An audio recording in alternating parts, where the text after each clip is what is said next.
So I remember reading a few years ago that my sixth great grandfather was actually at an ordinary, a tavern in Virginia with Richard Paris. Have you heard of Richard Paris? Richard Paris, Paris Mountain, Greenville, South Carolina.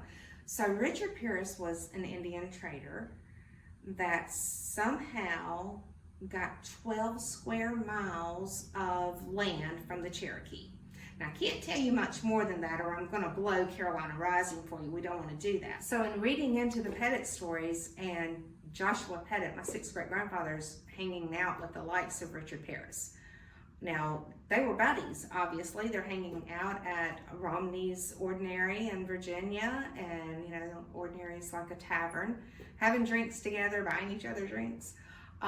They come to South Carolina together with the Cunninghams. Now, look, I'm giving you a sneak peek of the names that I'm searching for today, but it's like, what are those stories and how can I find out more? So I pulled my Pettit family history book and started reading some of the documentation. I'm real funny that if I see something that's got Uncle Henry's name on it or my sixth great grandfather, because they were in the battles around here, I just throw it in the background and wait for somebody else to tell me that that's our story. However, I knew that I needed to know about this Great Wagon Road. So they traveled from Virginia.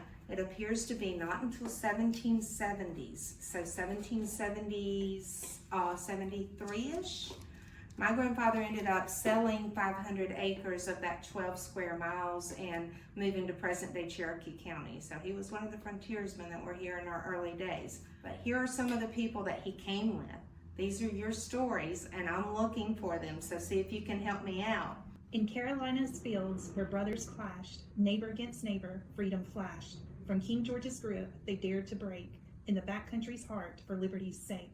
Cowpens and King's Mountain, they did stand, brave patriots united across the land.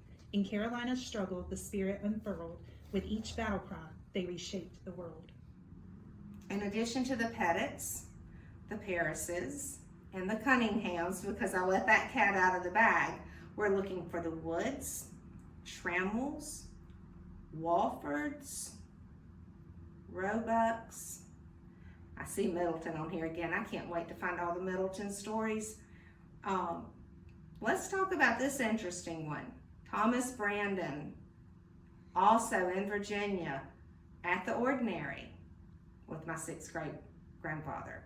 So all these stories connect. And even if you didn't grow up in Gaffney, look at me. I didn't grow up here, but I came back home about 215 years later. You could still have people that touched Cherokee County during the American Revolution. You could still have people that were either fighting in support of the king or fighting for America's freedom. Be sure that you reach out to us if you think that you may have had ancestors here during the American Revolution.